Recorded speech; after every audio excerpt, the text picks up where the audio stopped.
Thalassemia పేషెంట్లకు ఏదైతే ఇబ్బందులు, కష్టాలు, నష్టాలు జరిగినప్పుడు అంటే ఇప్పుడు ఈ ప్రభుత్వం రాకముందు కూడా దాదాపు 2-3 సంవత్సరాల ముందు నుంచి వెళ్ళి తలసేమియా పేషెంట్లకు కరోనా టైంలో కూడా రక్త నిల్వలు తక్కువైన సందర్భంగా ఆ రోజు మా నాన్నగారి పేరు మీద ట్రస్ట్ ద్వారా కరోనా సమయంలో కూడా దాదాపు 2 సార్లు 500 మంది కరోనా సమయంలో పెట్టినప్పుడు 2 సార్లు 500 మంది రక్తదానం చేసి తలసేమియా పేషెంట్ల కోసం ఆ రోజు తీసుకొని చేయడం జరిగింది. ఆ రకంగా కాంగ్రెస్ పార్టీ మొదటి నుంచి కూడా ఎవరైతే దేవుని దృష్టి ఇలా దేవుడు చిన్న చూపు చూసి అంగవైకల్యం కానివ్వండి, లేకపోతే ఏవైతే రోగాలు పూర్తి పరిష్కారం లేని రోగాలకు కానీ దాంట్లో తలసేమియా ఒకటి, మిగతా డయాలసిస్ పేషెంట్ ఇంకా ఇటువంటి వాళ్లకు కాంగ్రెస్ పార్టీ మొదటి నుంచి ఉంది. ఆ దినం కూడా ఈ పోయిన ప్రభుత్వంలో వాళ్ళు చేసిన తర్వాత కూడా కింది లెవెల్లో ఫీల్డ్ లెవెల్లకు సహకరించక రాష్ట్రంలో ఎక్కడ కూడా వీళ్ళకు పూర్తి సర్టిఫికెట్లు ఇవ్వకుండా ఇబ్బంది పెట్టిన కొందరు వాళ్ళు.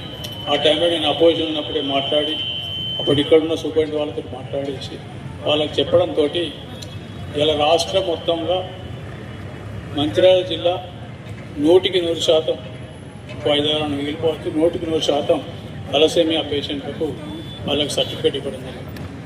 అదేవిధంగా దీంతోపాటు పక్కనున్న ఆసిఫాబాద్ జిల్లా కూడా ఈ 2 జిల్లాలు మాత్రమే ఇవాళ రాష్ట్రంలో 100% తలసేమియా పేషెంట్లకు, తలసేమియా వ్యాధిగ్రస్తులకు పూర్తి సహకారం అందించి పూర్తి సర్టిఫికేట్ ఉన్నాయి. కాబట్టి దీన్ని గమనించి ముఖ్యమంత్రి దృష్టికి 2-3 సార్లు తీసుకుపోయినప్పుడు అన్నవాళ్ళు ఏ రకం కూడా వాళ్ళు ఏం చేయలేరు.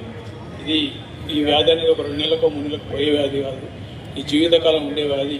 సరే ఏమన్నా భవిష్యత్తులో మెడికల్ సైన్సెస్లో గొప్ప రీసెర్చ్ ద్వారా ఏమన్నా ఒక టెస్ట్ వస్తే అప్పటి వరకు వీళ్ళకి నెలకు 1 సారి 2 సార్లు వాళ్ళ వ్యాధి తీవ్రతను బట్టి బ్లడ్ తీసుకోక తప్పదు. కాబట్టి వాళ్ళను కూడా వాళ్ళకి ఎట్లయితే మనం ఈ హ్యాండిక్యాప్డ్ వాళ్ళు కానీ మెడికల్ వాళ్ళు కానీ వీళ్ళందరికీ ఎవరైతే ఈ మన పెన్షన్లు ఇస్తున్నామో వీళ్ళని కూడా ఆ కేటగిరీ తీసుకొచ్చి పెన్షన్లు కూడా చెప్పడం జరిగింది. దాన్ని కూడా ముఖ్యమంత్రి గారు, గౌరవ ముఖ్యమంత్రి గారు దాదాపు ఒక 6 నుంచి 7 సమావేశాలు ఏర్పాటు చేసి మెడికల్ డిపార్ట్మెంట్తో చేసిండ్రు. అదేవిధంగా ఈ అయితే గ్రామీణ అభివృద్ధి సంస్థతోటి మన పట్టణాభివృద్ధి సంస్థ అంటే అర్బన్ డెవలప్మెంట్ తోటి రూరల్ డెవలప్మెంట్ చర్చించి తీసుకొని ఈ నిర్ణయం తీసుకున్నారు.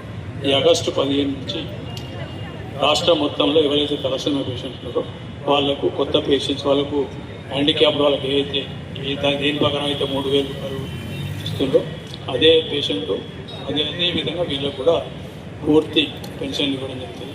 ఈ నిర్ణయం తీసుకున్న గౌరవ ముఖ్యమంత్రి రేవంత్ రెడ్డి గారికి చేతులెత్తి నమస్కరిస్తూ ఈ తలసేమియా పేషెంట్ తరఫున వాళ్ళకి న్యాయం చేసేందుకు మరొకసారి ధన్యవాదాలు తెలియజేస్తూ తప్పకుండా ఇటువంటి కార్యక్రమాలు ఇంకెన్ని చేసుకుంటూ పోతే కూడా ఈ సమాజంలో ఉన్న బాధితులు, బలహీన వర్గాలు, దళితులు వాళ్ళతో పాటు దేవుడు చిన్న చూపు చూసి వ్యాధిగ్రస్తులు ఏవైతే సంపూర్ణంగా పరిష్కారంగానే వ్యాధిగ్రస్తుంటారో వాళ్ళందరూ కూడా ఈ రకంగా కాంగ్రెస్ ప్రభుత్వం తప్పకుండా అండగా ఉంటుంది, సహాయం చేస్తుంది. ఏ రకంగా వీళ్ళతో ప్రభుత్వ పరిధిలో కూడా అన్ని రకాల సహాయం చేస్తానికి సిద్ధంగా ఉన్నారు. గౌరవ ముఖ్యమంత్రి గారు ఇటువంటి ఏది తీసుకుపోయినా కూడా పూర్తి మద్దతు తెలుపుతూ తప్పకుండా చేస్తామని ఆలోచించి మొదటి నిర్ణయం తీసుకుంది. కాబట్టి వారికి ఈ కార్యక్రమంగా వీళ్ళందరి సంఘం మన కాసర్ల శ్రీని గారి నాయకత్వంలో మిగతా జిల్లా కార్యక్రమం, రాష్ట్ర కార్యక్రమం వాళ్ళందరికీ కృతజ్ఞతలు తెలియజేస్తూ